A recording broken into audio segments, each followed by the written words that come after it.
A'udzubillahi minasyaitonirrajim. Bismillahirrahmanirrahim. Innal hamdalillah nahmaduhu wa nasta'inu wa nastaghfiruh wa na'udzubillahi min shururi anfusina wa min sayyiati a'malina may yahdihillahu fala mudhillalah wa may yudhlil fala hadiyalah. Asyhadu an la ilaha illallah wa asyhadu anna Muhammadan abduhu wa rasuluh. Allahumma shalli ala sayyidina Muhammad wa ala alihi wa sahbihi wasallam. Pagi yang cerah ini saya akan menyampaikan tentang air, sumber kehidupan, dan kelengkapan beribadah merupakan seri kauniyah yang keempat. Saya akan bagi menjadi 6 sesi, mulai dari air itu sebagai faktor utama dalam beribadah, yaitu menyambungkan antara yang disampaikan oleh Pak Dimyati pekan lalu, kemudian disambung dengan ilmu pengetahuannya tentang fungsi air bagi tubuh manusia, peran air bagi kehidupan, dan kemudian barulah kita kenali wujud dan siklus air yang banyak diperoleh dari Al-Quran, begitu juga bentuk-bentuk air. Dan nanti kita lihat sebagai penutupnya yang diambil dari hadis tentang air. Air faktor utama dalam beribadah. Kesucian atau toharoh adalah awal dari ibadah. Itu poinnya. Salah satu keindahan Islam adalah awal mula yang diajarkan dalam ibadah adalah tentang kesucian, tentang toharoh. Seperti yang kita terima dari Pak Dimyati, meliputi kesucian badan, pakaian, maupun tempat untuk beribadah itu sendiri. Baik kesucian dari hadas maupun segala jenis najis. Wudu itu adalah mensucikan diri dari hadas kecil. Dalam hadis Abu Daud dan Tirmidzi, Rasulullah SAW bersabda, kuncinya sholat adalah suci.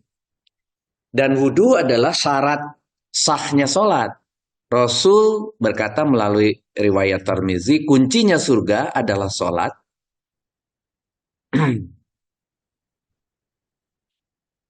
adalah sholat. Dan kuncinya sholat adalah wudu.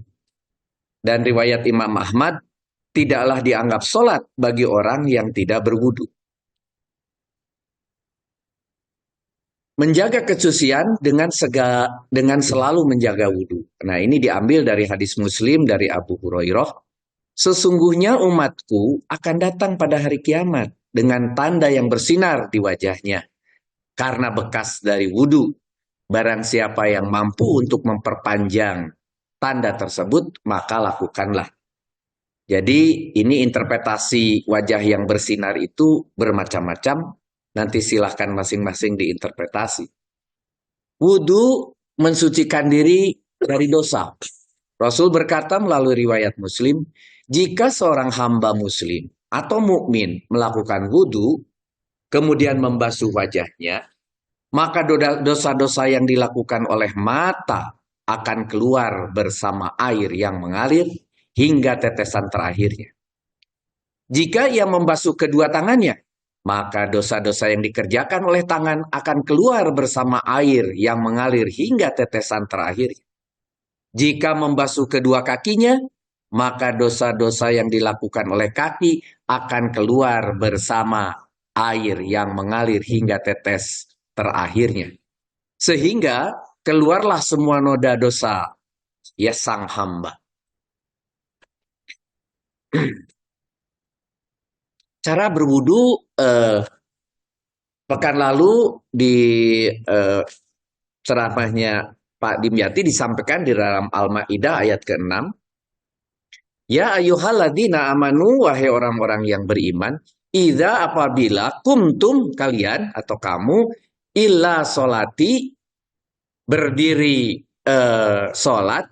Jadi kumtum ini adalah dari koma, berdiri, kepada antum, kepada kalian. Jadi apabila kalian berdiri ila untuk melakukan sholat, gitu diterjemahkan, apabila kamu berdiri hendak melaksanakan sholat, fa maka agsilu ujuhakum, basuhlah wajahmu, ujuhakum, wajah kalian sebetulnya, wa aidiyakum, dan tangan kalian ila marofiki, sampai ke siku, sampai ke siku.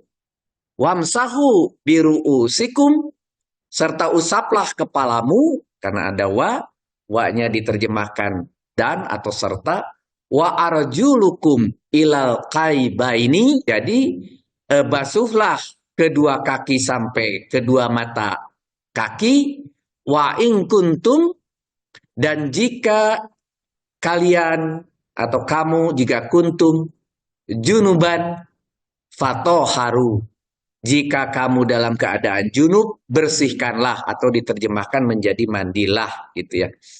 Nah, kemarin Pak Dimyati mengatakan ini adalah hal-hal yang wajib ketika kita wudhu. Nanti ditambahi dengan hadis-hadis yang menyatakan sunah-sunahnya, tentang melakukan 3 kali, tentang bagian lain, tentang kemudian kepalanya diusap atau kemudian dibasuh, dan seterusnya, dan seterusnya. Nanti akan diteruskan oleh Pak Dimyati di pekan kedua bulan depan insya Allah. Sholat sunat setelah wudhu, ini hanya poin-poin utamanya saja yang berhubungan dengan ibadah. Hadis Al-Ihya Rasulullah SAW bersabda, siapa saja berwudhu, seraya membaguskannya, kemudian sholat 2 rakaat, yang 2 rakaat itu hatinya tidak terbentik keinginan duniawi, maka ia keluar dari dosanya seperti ketika dilahirkan ibunya. Itulah mengapa kita semua kalau sesudah wudhu masuk ke dalam masjid, ada beberapa bisa melakukan sholat syukrul wudhu, bisa juga tahiyatul masjid, juga bisa qobla daripada sholat fardunya dan sebagainya dilakukan. Ada yang melakukannya sekaligus, ada yang melakukannya kemudian masing-masing, dan ada yang melakukannya semuanya dilakukan, silahkan. Kesimpulannya untuk poin yang pertama adalah air itu sangat penting untuk mencapai surga. Air menjadi sangat penting untuk mencapai surga. Sehingga keberadaan air, apalagi di tempat ibadah seperti masjid, itu menjadi sangat penting. Oleh karena itu, kerjasama para pimpinan DKM yang meneruskan Pak Dimyati kemarin adalah bagaimana kita membenahi urusan dengan air, yaitu tempat wudhu, toilet, dan sebagainya. Itu adalah yang utama. Yang kedua, fungsi air bagi tubuh manusia. Air itu pembentuk sel dan cairan tubuh. Sel tubuh ini 70-80% terdiri dari air. Sel lemak saja itu 10%-nya adalah air. Darah yang mengalir 83% air. Oleh karena itu tidak heran kalau ada seseorang masuk rumah sakit, nomor 1 adalah diinfus. Soal kemudian nanti ditambahi airnya dengan yang lain, dengan elektrolit, dengan obat, dengan apa, itu nomor 2. Nomor 1 adalah air. 83% itu air. Jangan sampai kita kekurangan memasukkan air ke dalam tubuh kita, termasuk melalui minuman. Cairan lambung, hormon, enzim, bahkan otot itu memerlukan air. Banyak teman-teman kita yang sering juga kram dan sebagainya. Banyaklah minum air. Dan itu semua adalah dibutuhkan oleh tubuh kita. Dan air itu berlimpah di mana-mana. Bahkan hanya di segelas air yang insya Allah akan diberikan oleh mantu. Kedua adalah pengaturan suhu tubuh. Air dalam menghasilkan panas, dapat menghasilkan panas, dapat menyerap, dan menghantarkan panas ke seluruh tubuh sehingga tubuh tetap stabil. Nah, ketika dingin, minumnya air hangat. Ketika panas mentang-mentang, minumnya air dingin. Tapi jangan berlebih terus airnya jadi air es. Kadang-kadang bisa jadi mengiritasi tenggorokan dan batuk begitu. Nah silahkan. Tapi yang jelas kita tahu adalah pengatur suhu tubuh. Pelarut zat-zat gizi lain dan pembantu proses pencernaan makanan. Mulai dari membantu produksi air liur, ini bukan main ini. Bayangkan kalau air liur tidak ada, bagaimana memasukkan makanan ke dalam perut. Jadi alhamdulillah ya Allah, hanya untuk air liur aja kita harus bersyukur. Masih ada air liur saat makanan di mulut, melarutkan makanan, dan membantu melumasi makanan agar masuk ke kerongkongan. Subhanallah. Ini kalau kita lihat sedikit demi sedikit. Dan ternyata hidrogen dan oksigen itu berikatan 104,45 derajat dan sebuah kekhususan sehingga air ini menjadi mudah bisa bereaksi dengan apapun. Berkonek hidrogennya oksigen dengan apapun, dia bisa membersihkan dan sebagainya sehingga air itu menjadi pembersih yang terbaik. Berfungsi sebagai pelarut. Nah, ini maksud saya. Dengan air maka mineral, vitamin, asam amino, glukosa mudah mengalir sehingga mudah diserap oleh tubuh. Oleh karena itu kalau ibu dan bapak makan obat, seduh dengan air. Bukan hanya untuk mendorong masuk ke dalam perut secukupnya cuma seupil airnya, tapi tambahkan untuk agar di dalam itu larut. Sehingga mudah diserap obat kita. Ada orang yang kemudian makan obat pakai pisang, boleh untuk mendorong masuknya. Tapi setelah itu tetap harus dikasih air. Jangan merasa cukup dengan masuk dengan pisang dan kemudian tidak dikasih air. Gitu ya. Karena dia juga sebagai pelarut. Kemudian penting untuk aktivitas kimia dalam tubuh. Nah ini, reaksi-reaksi kimia air ini sangat baik. Sehingga ketika tiba-tiba saudara merasa kembung perutnya, asamnya kebanyakan, nomor satu adalah minum air. Maka berturunlah ke kualitas daripada asamnya. Mulai tenang perut kita. Jadi apapun yang terjadi, nomor satu air. Gitu. Air. Pelumas dan bantalan. Air berfungsi sebagai pelumas dalam bentuk cairan sendi, hingga sendi dapat bergerak dengan baik. Saudara bisa bayangkan kalau lutut cairannya sudah berkurang. Bunyinya kerkak-kerkak begitu. Bayangkan itu. Dan merendam gesekan antar sendi.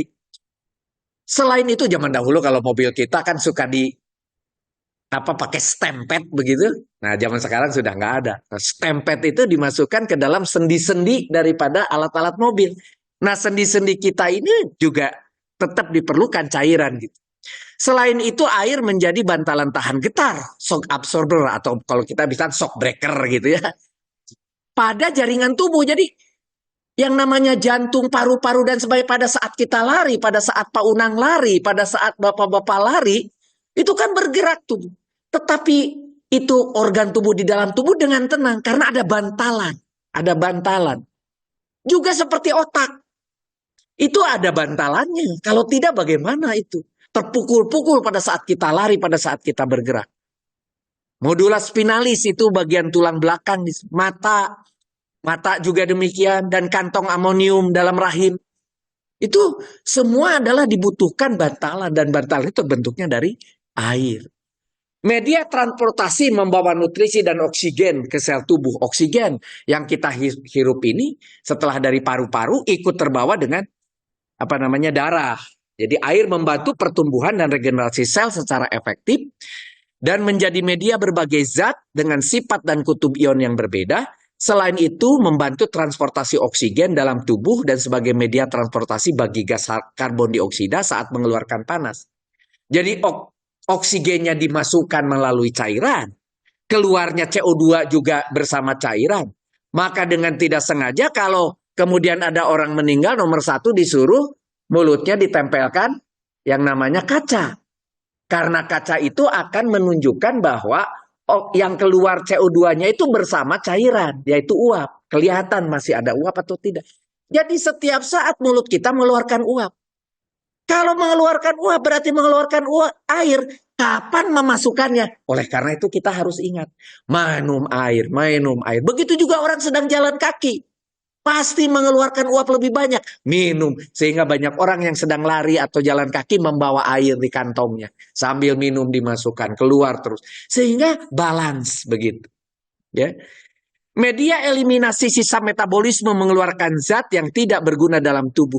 Jadi kotoran-kotoran tubuh dibawanya oleh air juga. Melalui pipis, melalui keringat ya metabolisme ini.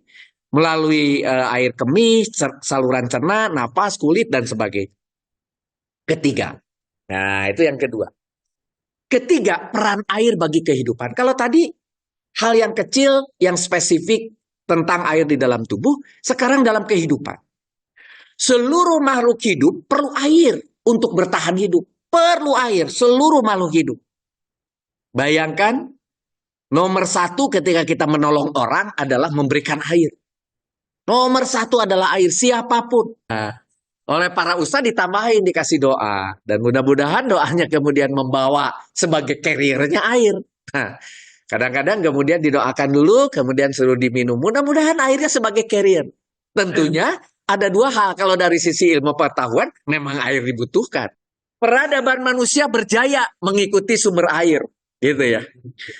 Peradaban manusia itu berjaya mengikuti sumber air. Awal peradaban di Mesopotamia, Mesopotamia itu berada di antara sungai Tigris dan Efrats.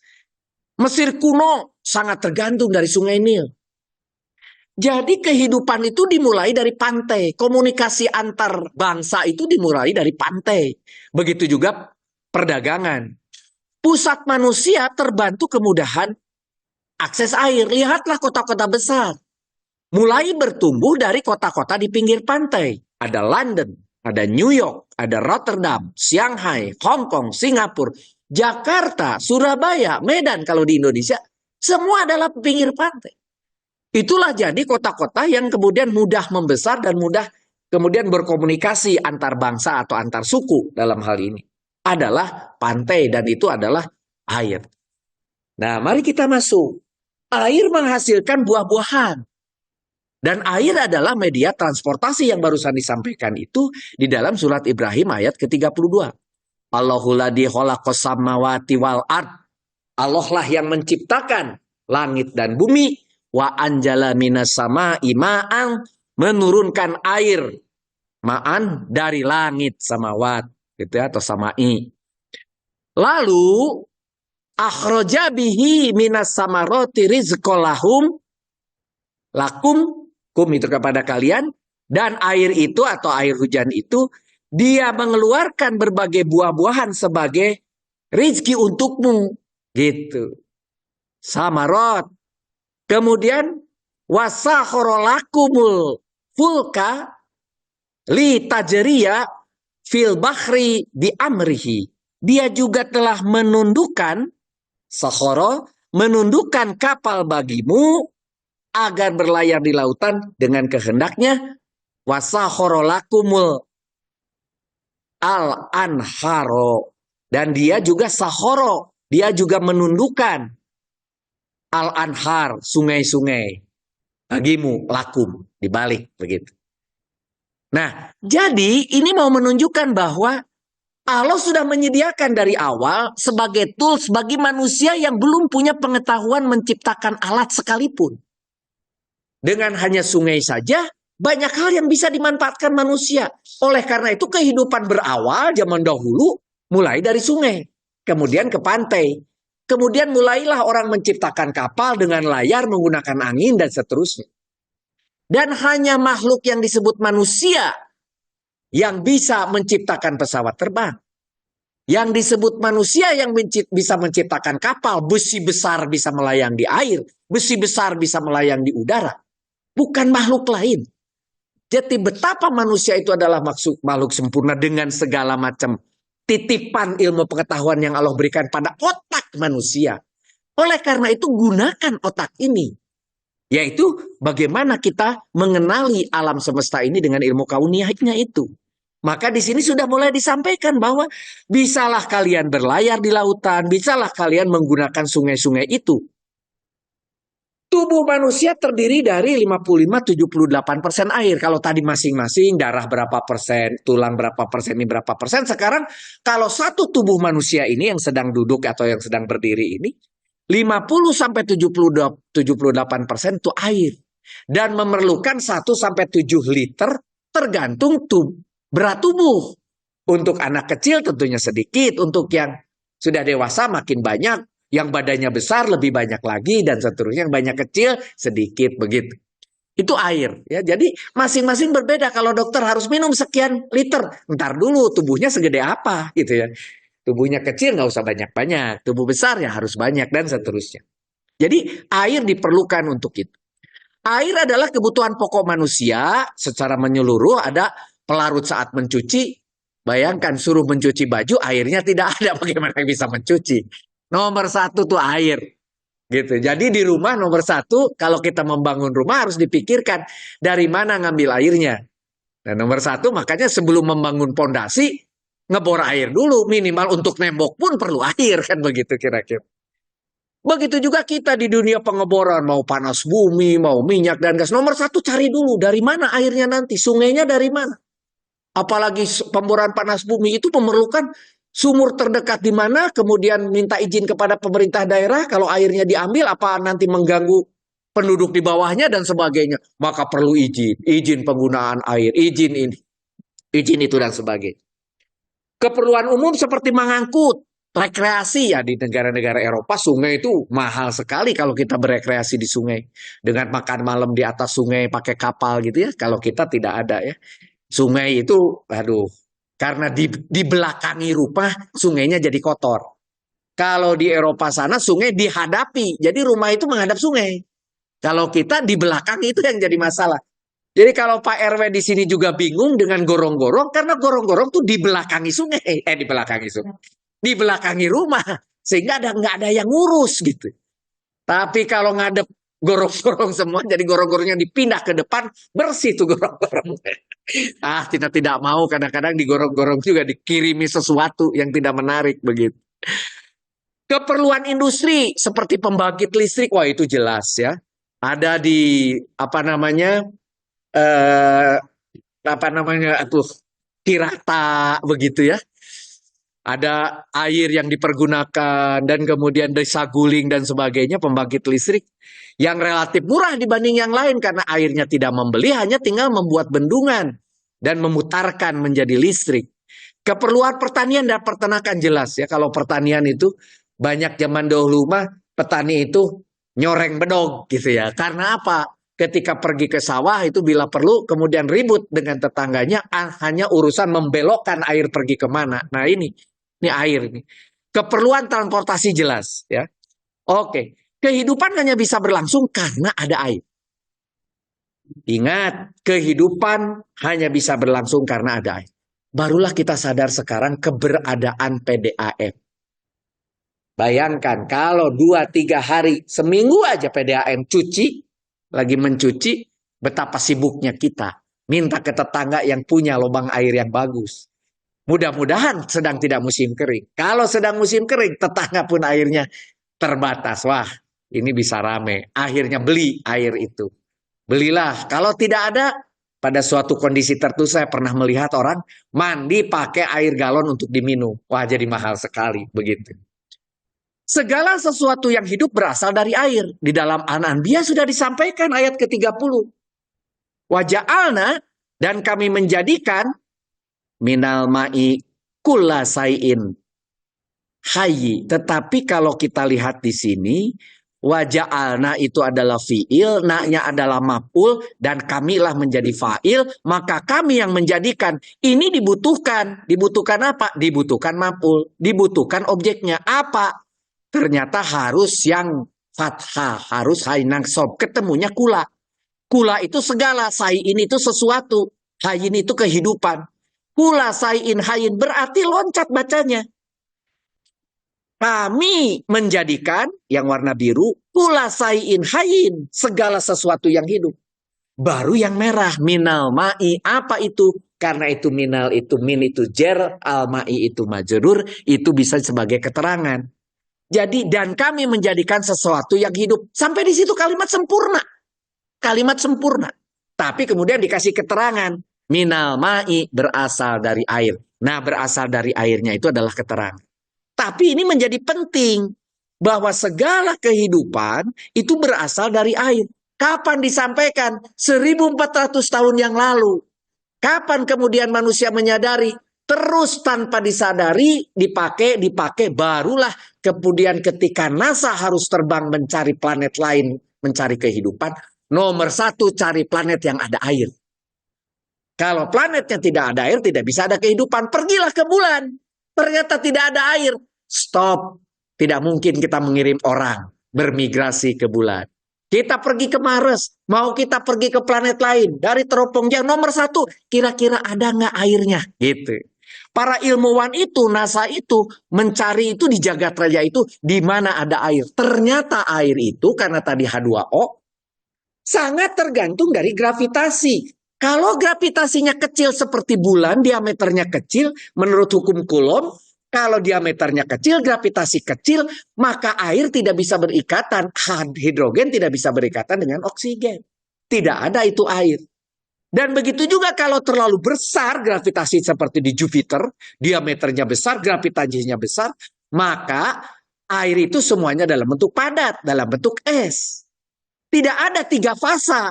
Dalam bentuk es ada, dalam bentuk cair ada, dalam bentuk air ada. Hanya ada di bumi. Karena diameter bumi seperti ini. Gravitasi kita seperti ini. Maka dicarilah di alam semesta ini kalau mau mencari planet yang kira-kira ada kehidupan. Yang diameternya mendekati bumi. Jadinya begitu. Ujung-ujungnya. NASA itu mencari mana yang diameternya dekat bumi. Yang kegedean gak bagus, kekecilan gak bagus. Dicarilah diameter yang mendekati bumi. Baru ada beberapa yang ditemukan. Tapi baru lewat teropong, belum diinjak gitu. Yang diinjak baru bulan. Nah, gitu. Wujud air, baru yang keempat. Nah, semuanya ada 6. Wujud air itu ada berbentuk es, tadi dikatakan di Indonesia. Di dunia kita ini, di bumi ini, ada 3 di bumi ini. Berbentuk es kalau padat, berbentuk air, dan berbentuk uap. Ada berbentuk es gitu, berbentuk air, dan berbentuk uap di atas. Nah, ini 3-tiganya ada di sini, di gambar ini. Berbentuk es, berbentuk air, berbentuk uap. Semuanya H2O. Nah, cuma kondisinya berbeda, temperaturnya berbeda, pada tekanan yang sama. Nah, di sini dikatakan air menutup bumi ini kalau dipetakan bumi, 71% atau 2/3 permukaan bumi tertutup air. Tapi bentuk bumi itu ada gunung, ada lembah, dan seterusnya. Kemudian ada air menutupi. Maka yang tertutupi air kita sebut laut. Berarti di bawah laut ada gunung juga? Ada. Di bawah laut ada sungai? Ada. Di bawah laut ada lembah? Ada. Bahkan ada sungai air tawar dari Kalimantan, Sungai Mahakam. Nyelinap di bawah tanah sampai antara Jawa dan Kalimantan. Itu ada sungai di bawah laut. Di atasnya airnya adalah asin. Di bawahnya adalah air tawar. Tetapi mengandung kotoran dari sungai. Terbelah secara vertikal. Tapi ada juga kalau di muara. Ada dari sungai itu airnya tawar tapi kotor. Dan kemudian ada di sebelah sana air asin agak kepait-paitan, warnanya lebih jernih. Atau kebiruan atau biru tua. Dan dia tidak bisa mau bersatu karena densitasnya sama. Nanti ada di dalam Al-Quran dikatakan. Maka ditemukan laut yang tidak mau bercampur satu sama lain karena densitasnya sama. Kalau gula densitasnya lebih besar daripada air, ketika dimasukkan gula, gulanya di bawah selama tidak diaduk. Begitu juga kopi di bagian atas, di bawahnya ada gula aren, itu namanya di Aceh. Kopi gula aren namanya, itu paling enak gitu. Ada gulanya, gula aren di bawah, kopinya di atas, tidak dicampur. Dikasih sedotan, minumnya bagaimana? Jangan diaduk. Naik turun ke atas sedotannya. Ingin manis turun ke bawah, ingin pahit naik ke atas, begitu. Menarik memang. Karena ilmu densitas gitu. Karena ilmu densitas. Nah, 71% itu ditutupi. Ternyata, dan kita hidup berarti di 2/3-nya. Di atas daratannya. Kalau begitu, selama teknologi laut kemudian ditemukan, berarti makin luas jangkauan kita. Nah, selama teknologi lautan ini masih belum dikuasai, kita hanya 2/3 aja makan yang ada di darat. Orang-orang sudah pada ke laut. Vietnam ngambil ikannya yang gede-gede, Jepang, Korea. Kita ke laut aja susah gitu. Akhirnya itu laut bukan jadi milik kita, milik orang lain. Begitu. Gunakan lagi ini. Untuk apa? Membangun peralatan menangkap ikannya dan sebagainya. Jumlahnya 2/3 dari 1/3. Jadi kalau mengatakan bahwa kita akan kekurangan makanan, tidak. Di laut pun banyak. Cuma kita tidak menggunakan pikiran kita, otak kita, kauniah kita untuk menguasai laut. Itu yang jadi masalah. Gitu. Di dunia migas saja, kalau kita ngebor, paling sampai 300 meter air. 300 meter air. Oh, 300 meter kan dalam. Iya, di Jawa aja cuma kira-kira sampai 80-90. Tapi di tempat-tempat lain ada yang 300. Tapi ada yang sampai 1.000. Ada, tetapi sedikit. Sementara laut dalamnya sampai 11.000. Jadi kalau gitu berapa banyak laut yang sudah dieksploitasi oleh manusia? Tidak sampai 5%. Jadi 95%-nya masih virgin. Iya. Jadi kalau gitu apa yang dikhawatirkan? Yang tersedia Allah bagi manusia lebih daripada cukup. Hanya tinggal manusia bagaimana memanfaatkannya dengan otaknya. Allah menciptakan manusia dengan ukuran otak tertentu. Zaman ini dikasihnya sampai sini. Zaman itu dikasihnya sampai. Jangan khawatir. Nanti anak cucu akan diberi otak yang lebih hebat dari kita. Yang akan mampu mengeksploitasi itu semua. Tidak akan pernah kelaparan. Kata Allah. Tenang. Tidak perlu khawatir. Kemudian kita ribut, ini ada masalah ini, kita kekurangan air, kita kekurangan. Tidak, hanya karena kita aja tidak cukup otaknya untuk memikirkan. Insya Allah otak anak cucu kita sudah akan tahu nanti bagaimana memanfaatkan. Begitu. Mari kita lihat sekarang volumenya. Air itu totalnya, coba tolong Pak Saleh, ini nolnya berapa?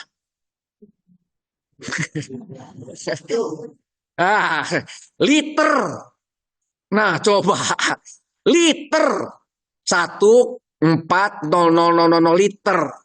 Itu kalau di bawah ada 1 kilometer kubik itu, 1 kilometer itu kalau mau dijadikan liter itu kira-kira 1 miliar liter. Jadi kalau diambil 3 angkanya, 3 kali 3 atau 9 angkanya, berarti itu 1 kilometer persegi, 1 kilometer kubik dikonvert, tersisa tinggal ada 0,12 berarti triliun. Berarti 1,4 triliun, tapi kilometer kubik, bukan liter. Itu jumlah air. Diprediksi oleh para ilmuwan jumlahnya sekian, dihitung dari kedalaman, dihitung dari ini dan sebagainya, ketemulah volumenya segitu. Banyak. Yang dibutuhkan tadi cuma 7 liter satu orang. Gitu. Sebagian besar terdapat di laut. Air asin. Nah, nanti ada di ayatnya bahwa Allah yang membuat air asin menjadi air tawar. Dan pada lapisan-lapisan es di kutub dan puncak-puncak gunung. Juga sebagai awan ada. Sebagai hujan ada. Sebagai sungai ada. Muka air tawar yang kita ambil di rumah-rumah. Atau di danau, uap air dan sebagainya. Tapi kalau dipetakan, ditabelkan, air laut itu adalah 97,2%. Sedangkan es 1,8%. Banyak itu air laut di laut. Nah, baru air tanah nih, air tanah yang kita manfaatkan rame-rame, jumlahnya sekian miliar manusia di bumi ini, hanya memanfaatkan air tanah yang 0,9% dan rasanya tawar. Jadi kita baru berkutat di 0,9%. Air permukaan itu 0,1%. Itu adalah yang dibor ibu-ibu. Yang cuma 20 meter, 60 meter, 0,1. 0,9 itu dibornya oleh pabrik, oleh hotel, oleh namanya air tanah itu. Yang 600 meter, 500 meter. Baru uap air, lebih kecil lagi yang disebut awan ngeguluduk kalau hujan kayak dijatuhkan gitu. Waduh, ini ada hujan besar seperti dicurahkan. Cuma 0,002% pun. Kecil sedikit gitu. Tapi kita sudah merasa, wah ada sesuatu begitu ya. Nah, jadi kalau begitu cadangan kita ada di mana? Ada di laut sebetulnya. Cuma masalahnya tadi. Otak kita belum diberi kemudahan untuk mengubah air asin menjadi air tawar. Di dalam surat Al-Waqiah ayat ke-68 ke-70 saya bacakan langsung saja. Tidakkah kamu melihat air yang kamu minum? Kamukah yang menurunkannya? Atau kami yang menurunkannya? Ini sebetulnya bukan bertanya Allah itu. Memberi penegasan. Ini kami loh yang menurunkannya bukan kamu. Begitu kira-kira. Kalau kami kehendaki, niscaya kami jadikan air itu asin, maka mengapakah kamu tidak bersyukur? Jadi kalau kami kehendaki proses air asin berubah jadi air tawar itu kami hentikan, kata Allah. Terus gimana coba? Pabrik air tawarnya sama Allah dihentikan. Apa itu pabrik air tawar?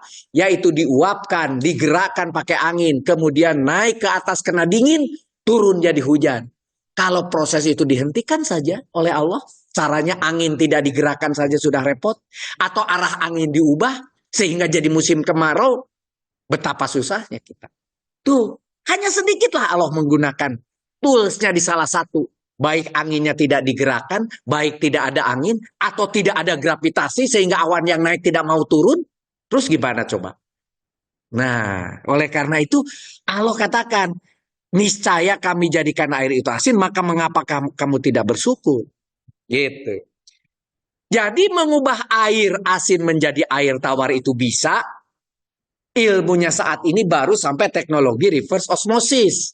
Reverse osmosis itu sebetulnya saringan. Cuma saringannya itu dengan ukuran mikron. Dengan ukuran nano sekarang sudah diciptakan oleh Pak Wenten dari ITB sampai bisa menciptakan, memisahkan kotoran dari darah. Dibuatlah alat namanya hemodialisis. Disimpan di Habibie, rumah sakit untuk membersihkan darah. Itu dari saringan.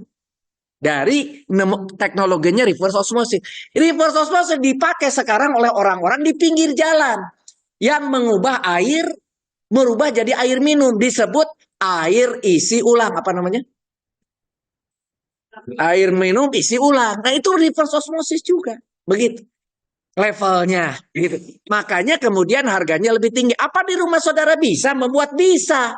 Buat aja alat reverse isi ulang tadi gitu. Cuma butuh kita kan cuma beberapa liter reverse osmosis atau apa namanya reverse osmosis ini volumenya besar. Sebaliknya dibanding dengan teknologi PDAM zaman dahulu, lihat di Badak Singa, PDAM segede alaihib.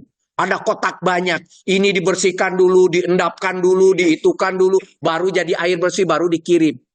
Zaman sekarang PDAM yang baru membangun reverse osmosis hanya segede masjid ini aja bisa mendapatkan ribuan liter. Gitu. Teknologinya jauh-jauh lebih sederhana. Itu baru levelnya ke reverse osmosis, melepaskan kotoran, melepaskan bau dan sebagainya dan sebagainya.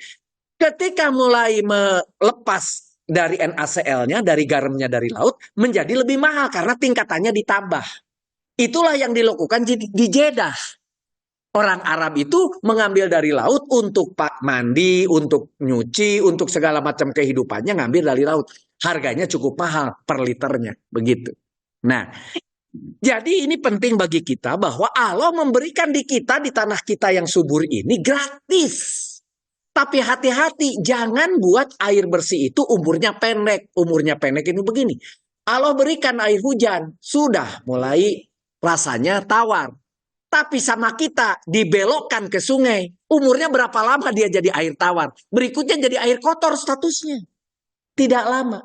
Tapi kalau kita masukkan ke dalam tanah, tersaring oleh pasir, masuk ke apa istilahnya tuh serapan apa? Serapan.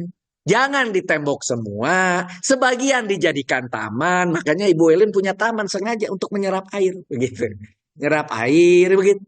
Untuk apa? Untuk memasukkan air ke dalam tanah sehingga umur air tawar lama. Sampai kapan? Sampai manusia menyedotnya lagi. Begitu.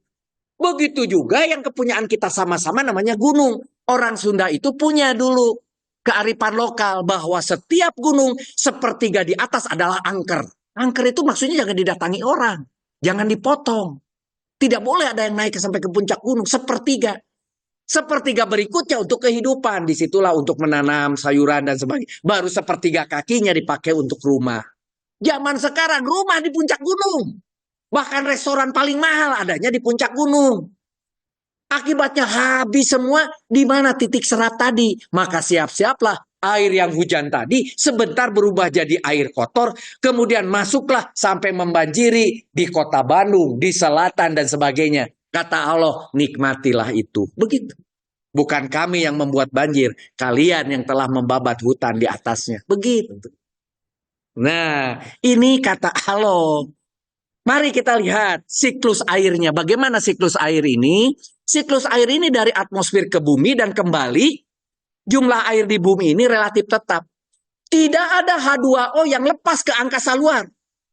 Karena setelah 8 km dia tidak naik lagi, maksimum 9 km, kena dingin, jadi es, kemudian berat, turun ke bawah. Saudara naik pesawat 11 km, pergi ke Jeddah atau pergi ke umroh. Saudara melihat awan ada di bawah. Karena awan tidak pernah naik lagi. Dia mendekati posisi tertentu, lama-lama akan jadi hujan. Jadi tetap jumlah di bumi ini air. Tidak akan ada yang berkurang. Jangan khawatir. Hanya prosesnya yang kita ganggu oleh manusia, itu yang jadi masalah. Kita lihat gambar ini. Kita lihat gambar ini. Bagaimana air laut itu diuapkan, evaporasi oleh matahari. Dan ini naik ke atas. Kemudian oleh awan bergerak. Kemudian jatuh, kadang-kadang disimpan dalam bentuk snow, kadang-kadang langsung di pegunungan, kadang-kadang kemudian turun ke bawah, manusia menggunakannya di sini, di bawah. Begitu seterusnya, dibalikan ke sungai, dikembalikan menjadi air asin, naik lagi, begitu. Tetapi ingat, cadangannya di sini kan 97% sekian, jangan khawatir. Yang jadi masalah proses di sininya nih, Bapak dan Ibu sekalian yang tidak mau menyimpannya.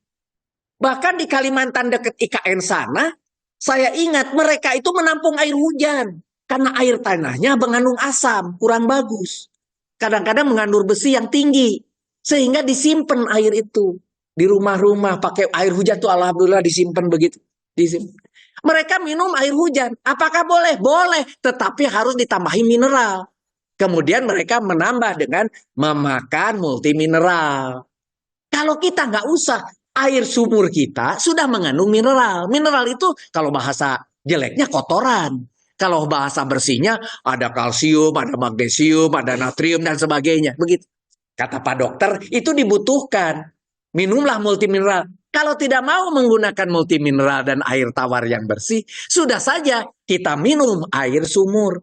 Maka aqua disebut mineral water. Bukan hanya H2O, tapi mengandung mineral-mineral lain.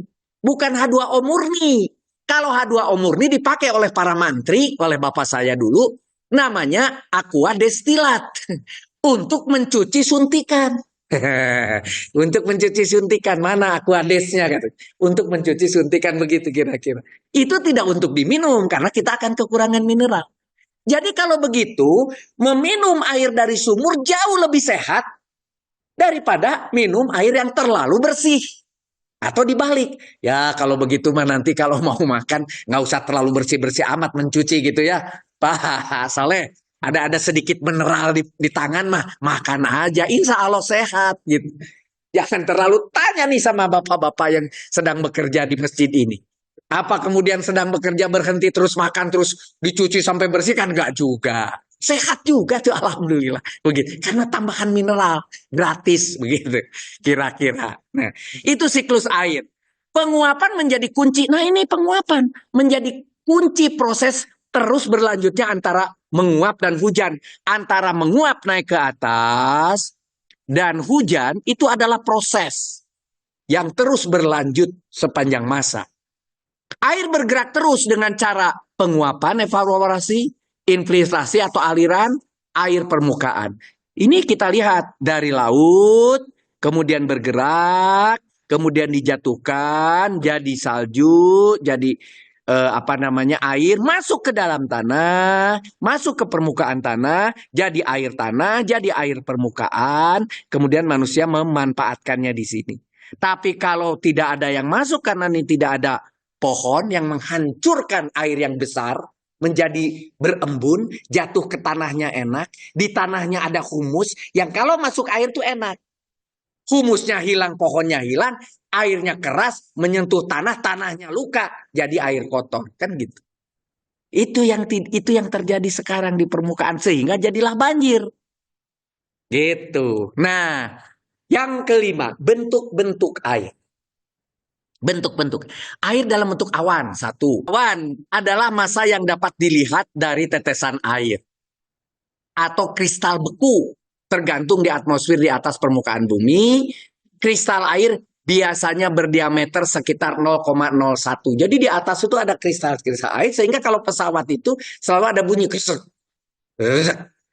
Kok seperti di jalan Galituk ya, katanya gitu.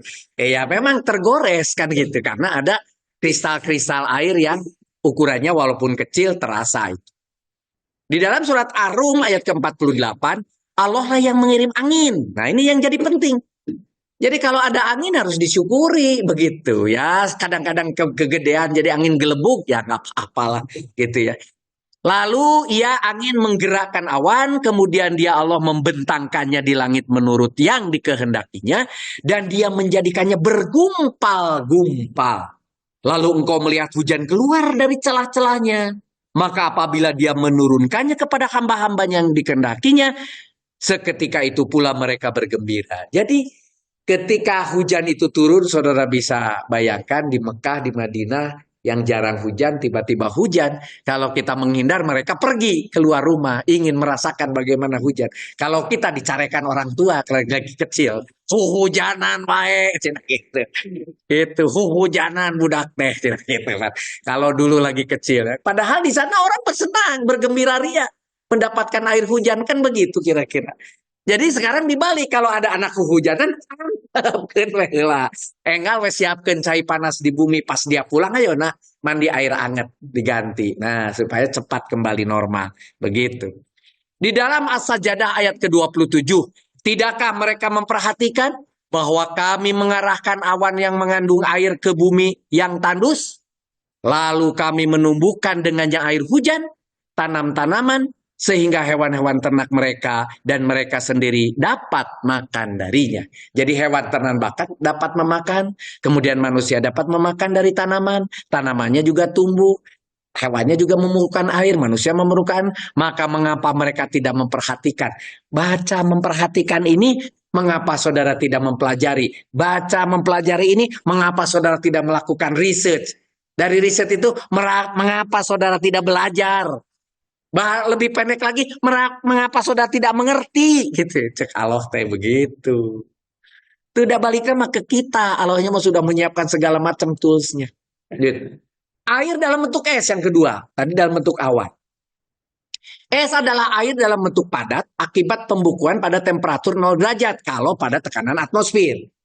Kalau pada tekanan tinggi, itu temperaturnya tidak harus 0 derajat. Di atas 0 derajat sudah membeku. Atau pada tekanan rendah, maka dia harus sampai di bawah minus, baru dia membeku. Contoh, kalau kita ke pegunungan tekanannya rendah, temperaturnya pasti harus lebih rendah, baru dia jadi es. Sebaliknya, kalau ke pantai, dia perlu temperatur yang lebih tinggi. Gitu. Es dapat terbentuk pada temperatur lebih tinggi. Nah, barusan yang saya katakan, pada tekanan lebih tinggi. Tetapi air akan tetap cairan sampai 30 derajat pada tekanan yang rendah. Jadi ketika tekanan dibuat rendah, dia masih tetap tidak berubah jadi uap. Nah, ini adalah proses nanti namanya diagram Fasa mainannya. Teman-teman di kimia atau teknik kimia yang mengerti tentang itu. Es berasal dari bahasa Belanda kalau di Indonesia. Kenapa bukan ais ice tulisannya di Indonesia? Bukan ice, tetapi tulisannya es. Itu dari mulut orang Belanda, ais. Is gitu. Terus orang Indonesia dengarnya es gitu. Jadi ada pabrik es gitu. Kita dengar dulu ada pabrik es di sana. Nah, itu adalah es bahasa Indonesia berasal dari is bahasa Belanda. Begitu. Icit rem gitu biasanya kan. Air dalam bentuk salju gitu. Salju adalah air yang jatuh dari awan, telah membeku menjadi padat dan seperti hujan sebagai kepingan empuk, putih, seperti kristal yang lembut. Itu enak. Kalau saudara merasakan ketika hujan snow, kita tangannya seperti ini, aduh sampai ke rambut, sampai aduh enak, ditengadahkan kepala ke atas, nempel sedikit dan nikmat sekali. Salju juga dipakai sosorodotan oleh anak-anak di Eropa sana. Jadi kalau sudah musim salju ada sosorodotan, namanya slitten gitu ya, pakai kayu, pakai ini atau pakai kadang-kadang cukup pakai apa namanya plastik atau apa sosorodotan gitu. Menggabungkan dua teknologi, satu gravitasi, satu adalah kelicinan atau friksi yang rendah dari salju. Jadilah sosorodotan. Di Indonesia nggak ada salju, bisa sorodotan. Bisa, kalau di gunung kita pakai pelepah. Pelepah apa itu? Nah, sosorodotan oke baru daknat ya gitu di kampung. Nah, tetap aja bisa gitu sosorodotan. Ya. Ini saljunya, saudara-saudara pernah merasakan memang nikmat itu. Kemudian yang keempat, embun. Embun adalah uap air dalam proses menjadi cairan. Jadi embun itu adalah uap air sebetulnya kemudian nempel di daun-daun dan sebagainya. Kalau pagi-pagi terasa, aduh enak itu. Enak sekali pegangnya tret begitu, bersih lagi gitu ya. Kemudian embun termasuk air yang suci dan mensucikan dan boleh dipakai untuk berwudu begitu ya. Ini adalah embun. Dan kemudian embun dapat dipakai berwudu seperti air danau, salju, air sungai sama statusnya, boleh. Kemudian sebagai hujan hujan adalah jatuhnya air dalam bentuk cairan. Butir hujan berukuran dari bintik sampai bola kecil. Kadang-kadang tiba-tiba ada hujan, ini gede banget hujan. Sebentar, gedenya tuh gede apa? Gede ukuran atau gede frekuensi kan gitu. Kadang-kadang gede itu ukurannya, tapi jumlahnya sedikit. Sampai seng-seng itu bunyinya keras. Dang, dung, dang, dung. Nah, itu namanya hujan gede ukuran. Tapi ada juga hujannya kecil-kecil, tapi rapet. Nah, itu hujan gede. Gitu. Itu gede juga, tapi gede dalam frekuensi. Begitu. Ya. Kelembaban adalah faktor utama terjadinya hujan. Nah, jadi adanya precipitation itu kelembaban itu nanti dipakai untuk mengetahui apa akan hujan atau tidak. Gitu kalau Pak Saleh tahu, kok Pak Rudi tahu nih akan ada hujan. Nah, besok mau touring pasti tidak hujan. Kok tahu Pak Rudi besok? Nah, gitu semua. Itu memang ada ilmunya, Pak. Sisi pegunungan sering terjadi hujan. Nah, ini kenapa lereng gunung itu sering hujan? Ke derajat, nah di derajat mah hujan di Garut mante, cah gitu. Kenapa di Galunggung mah hujan turun ke Tasik mante? Karena hujan itu lereng gunung itu lebih mudah dapat hujan. Kenapa? Karena proses ketika uap naik menjadi lebih dingin. Pada saat itu kemudian jadilah dia hujan di sekitar pinggir gunung begitu. Hujan adalah sumber utama air tawar dan air permukaan untuk kehidupan manusia. Tadi sudah diterangkan. Kolesensi juga bisa menjadi penyebab hujan hangat karena berkumpulnya butir-butir air. Nah, ini contohnya. Pinggir pantai pantai selatan, nih, ada gunung. Hujan ini sisi ini di daerah yang sangat bagus ini. Makanya di sini selain ada memang perbedaan ketinggian yang ekstrim dan ada sumber yang cukup, jadilah curug. Maka di selatan-selatan apa curug itu apa namanya? Air terjun. Maka di selatan ini banyak air terjun. Mulai dari Malela, Cimahi, wah banyak lah pokoknya. Dan sampai ke selatan sana banyak air terjun di sini. Karena sumber airnya banyak, profilnya ekstrim. Sehingga jadilah air terjun begitu. Di laut juga bisa, tetapi tentunya di laut itu sampai awannya tebal betul baru dia hujan. Jadi kalau di laut itu tanda-tandanya dengan awal yang tebal baru kemudian hujan. Kalau di sini tidak, sebentar aja katanya kalau di tempat saya mah di sini tidak terasa nih tiba-tiba hujan aja, tidak terlihat ada awan dia, itu artinya daerah seperti ini. Jadi hujannya tidak tentu katanya daerah saya. Iya, karena apa? Karena begini konsepnya, begitu. Di dalam An-Nur ayat ke-43 yang berhubungan dengan proses tadi disebutkan begini. Artinya kita mundur 1400 tahun yang lalu Allah sudah menyampaikan. Tidakkah engkau melihat bahwa sesungguhnya Allah mengarahkan angin tadi secara perlahan. Kemudian mengumpulkannya. Lalu menjadikannya bertumpuk-tumpuk. Maka engkau melihat hujan keluar dari celah-celahnya. Jika menurunkan butiran-butiran es dari langit. Yaitu dari gumpalan-gumpalan awan seperti gunung-gunung. Maka dia menimpakan butiran es itu kepada siapa yang dia kehendaki dan memalingkannya dari siapa yang dia kehendaki. Kilauan kilatnya hampir-hampir menghilangkan penglihatan. Karena di ayat yang lain bercerita tentang orang yang munafik. Yaitu di Al-Baqarah. Kalau dia ada kilat, dia bergerak, ada cahaya. Ketika kilatnya hilang, dia berhenti kembali. Itu cerita tentang di Al-Baqarah mulai dari ayat ke-8 sampai ayat ke-20 semua tentang orang yang munafik. Salah satu contohnya yaitu tadi. Dalam kegelapan dia berhenti, pada saat dia terang dia bergerak. Begitu. Nah, kita lihat lagi. Ini butiran. Ada butiran yang di awan, yang tidak mau turun, mulai kira-kira 2 milimeter mulai jatuh. Gerimis namanya. Gerimis gitu. Tapi kalau gerimis dengan bergerimis bertabrakan, bersatu-bersatu, turun ke bawahnya besar, di atas 2 milimeter, hujan. Kemudian kalau membesar lagi, hujan besar tadi. Atau kadang-kadang di atasnya sudah jadi es. Sehingga ketika jatuh, baru berproses menjadi air, dan ke bawah menjadi masih besar airnya. Begitu. Sehingga airnya yang hujannya gede-gede itu pasti dingin sekali. Dingin sekali karena mendekati es begitu. Nah itu jatuh. Tetapi beruntung, air itu jatuh tidak free fall. Tidak jatuh makin cepat, makin cepat, makin cepat. Tidak. Jatuh kecepatannya konstan. Gitu enaknya itu. Konstan sampai menyentuh tanah. Seperti kalau saudara jatuh dari pesawat, teng. Itu tidak kemudian tambah bawah, tambah cepat. Tidak. Tambah cepat kemudian konstan. Kekonstanannya itu kalau saya bersama-sama satu masjid itu jatuh dari pesawat, kita bisa ngobrol. Hei, kenapa tadi kamu loncat? Iya, saya juga loncat, ngobrol gitu. Karena kecepatan kita sama. Ada yang buat film. Oh, ada yang buat foto. Untuk foto nih kita satu bareng.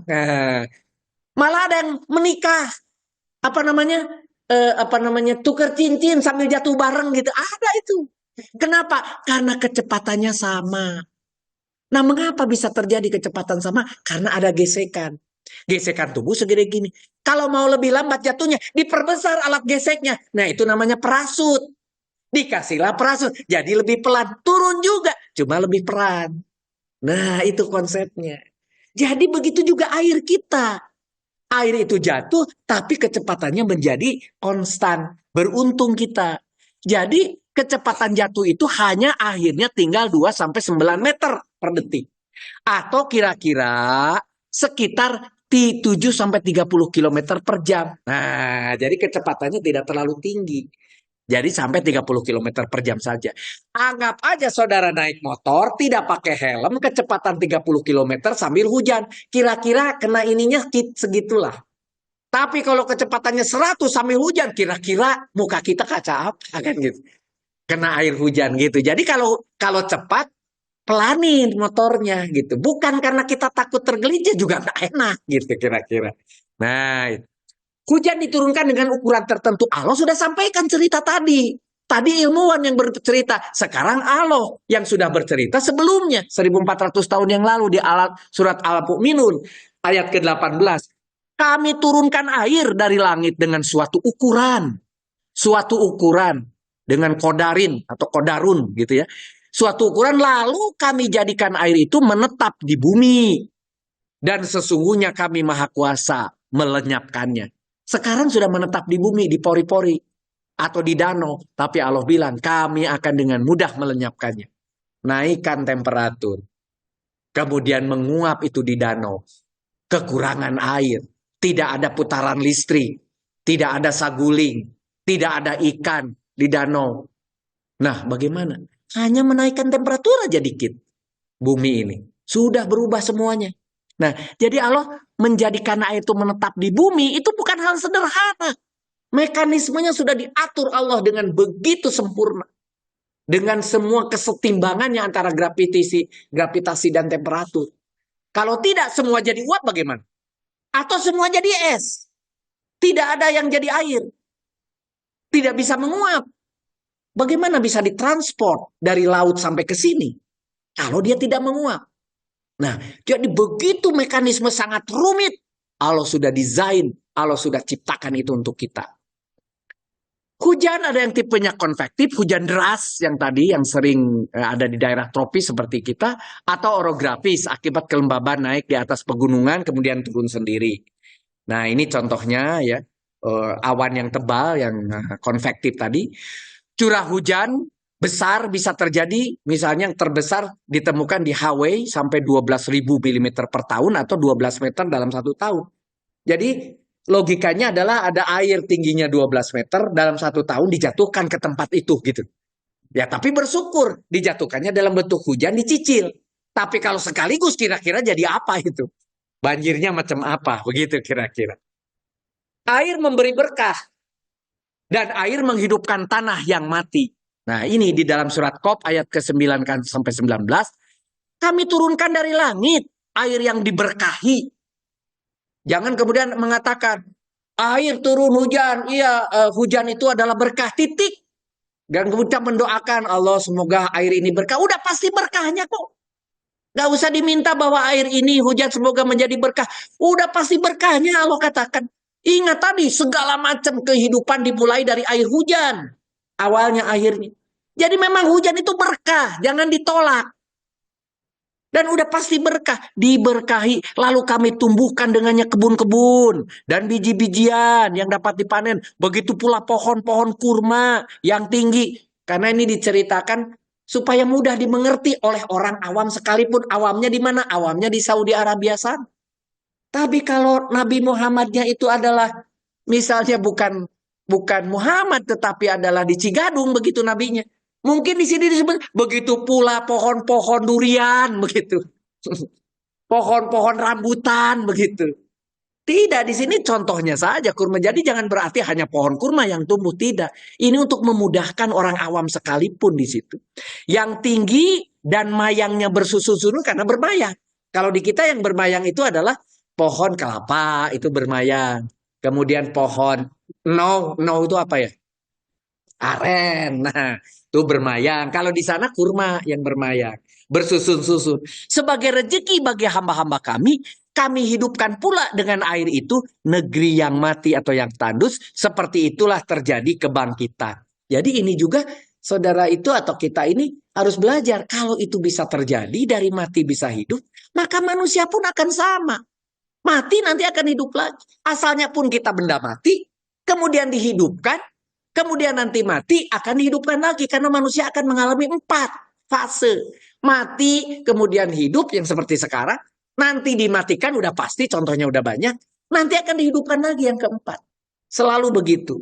Nah, air hujan yang terukur ini diturunkan menurut qadar, menurut ukuran di surat Az-Zukhruf ayat ke-11.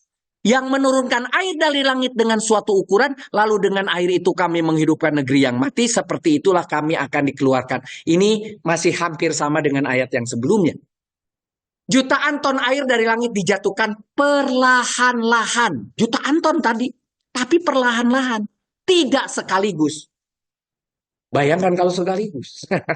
Diperlukan energi yang besar untuk menggerakkan awan ke kiri dan ke kanan, naik ke utara, ke selatan. Kumpulan jutaan ton air itu diarahkan ke daerah tandus cukup dengan angin. Nah, Saudi Arabia merubah air asin dari laut menjadi air tawar dengan biaya yang sangat mahal. Air asin dari laut menguap jadi awan, digiring ke darat yang ada pegunungan, jatuhlah hujan dengan pelan-pelan dan dengan butiran yang kecil-kecil. Allah itu melakukannya dengan santun kepada manusia. Tidak sekaligus. Sudahlah ini mah pakai satahunan, berat kue hujan. Kayak apa tuh hujannya? Tidak, Allah cicil. Ada kadang-kadang sore, pagi, dan seterusnya gitu. Bila tidak ada gesekan dengan atmosfer yang kedua, ketika menjatuhkannya ini juga santun. Jatuhnya air hujan bisa seperti peluru yang dapat memecahkan genteng dan menghancurkan lantai. Namun karena ada gesekan, maka menjadi hanya tinggal 9 sampai atau 7 sampai 30 km per jam saja. Jadi ada gesekan tadi, jadi kecepatannya konstan begitu. Nah, semua adalah desain Allah demi kenyamanan manusia. Begitu, demi kenyamanan manusia. Penutup, ini yang paling penting. Air adalah permintaan seseorang yang tidak boleh ditolak. Nah, ini hati-hati nih. Ada orang nyungken cai, jangan berani-berani menolak. Lagi kita jalan kaki, bawa 2 minuman. Ada orang kehausan, minta air, kasih. Datang ke rumah, tok-tok-tok, nyungken cai, kasih. Hadisnya begini, hadis riwayat Abu Daud. Ayahku meminta izin kepada Rasulullah. Kenapa demikian sih? Kenapa air harus dikasih? Tadi sudah dikatakan, Allah sudah bersusah payah. Artinya bahasa payah diukur dari manusia. Mengangkat air dari laut, menjadikan awan, digeser, dihujankan, ditempatkan dengan kecepatan tertentu, dengan qadar, dengan ukuran. Kemudian udah susah. Kamu tinggal ngambil aja, kok dikasih ke orang tidak mau gitu loh. Pelit amat gitu ya. Ayahku meminta izin kepada Rasulullah, kemudian ia masuk, mencium, dan duduk bersanding dengan beliau. Lalu ia bertanya, wahai Rasulullah, permintaan apakah yang tidak boleh ditolak? Beliau menjawab, air.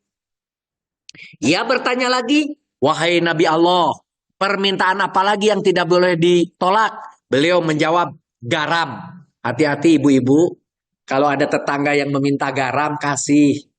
Sacomot lah kira-kira. Gitu ya. Ulah seueur teuing. Ulah saganu gitu nya. Sasendok lah gitu. Ulah saganu. Ayeuna mah tos teu aya dah garam ganduna ge. Gitu. Sos plastiknya Pak Maman. Jadi yang kedua adalah garam. Ia bertanya lagi, wahai Rasulullah, permintaan apa lagi yang tidak boleh ditolak? Beliau menjawab, kebaikan yang engkau lakukan adalah baik bagimu. Jadi di atas kebaikan yang selama ini kita agung-agungkan, kebaikan, di atasnya ada yang lebih baik, yaitu garam. Di atasnya lebih baik lagi, air. Hati-hati.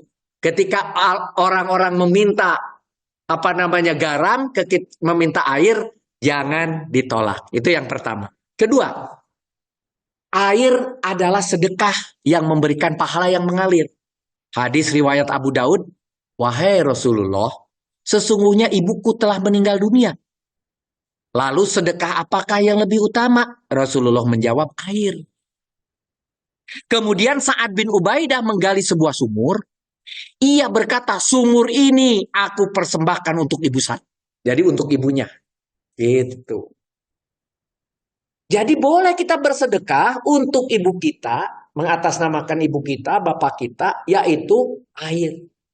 Nah maka kini Masjid Mu'alimin dengan menyiapkan alat-alat air mulai dari toilet, WC dan sebagainya, sampaikan kepada anak-anak kita.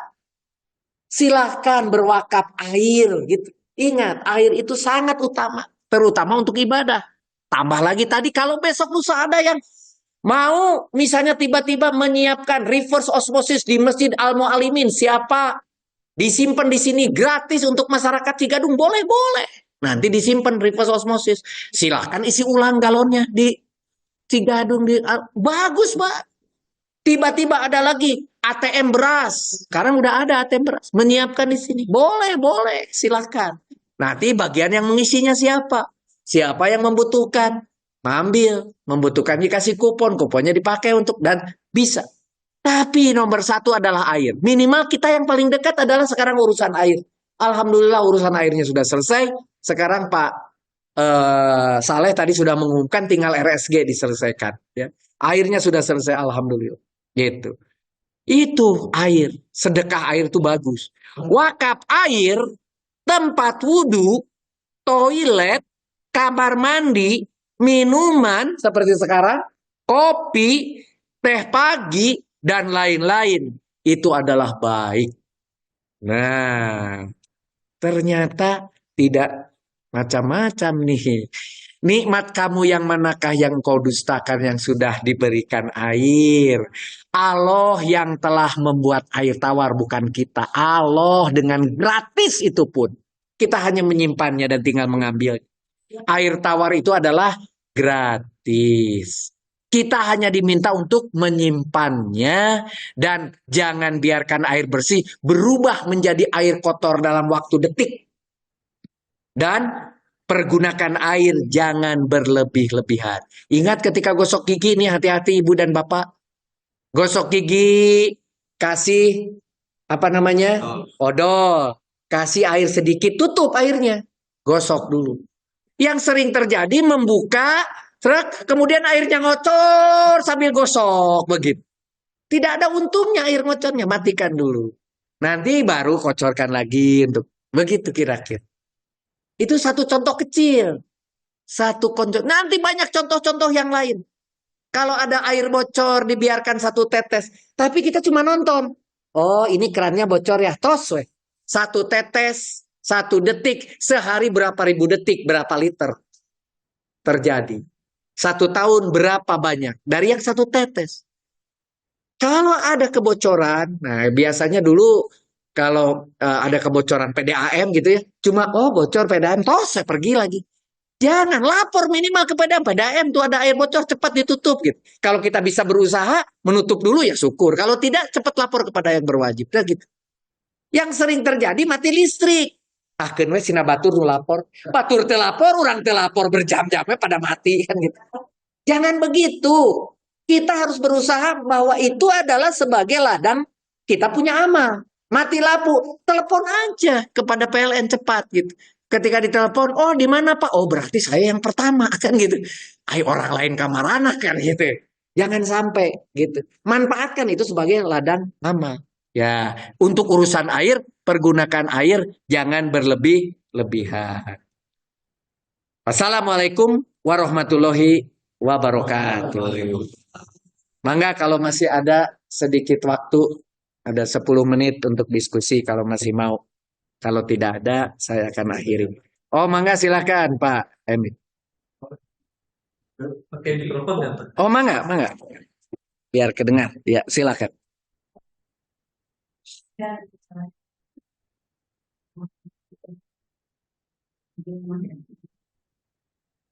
Assalamualaikum warahmatullahi wabarakatuh.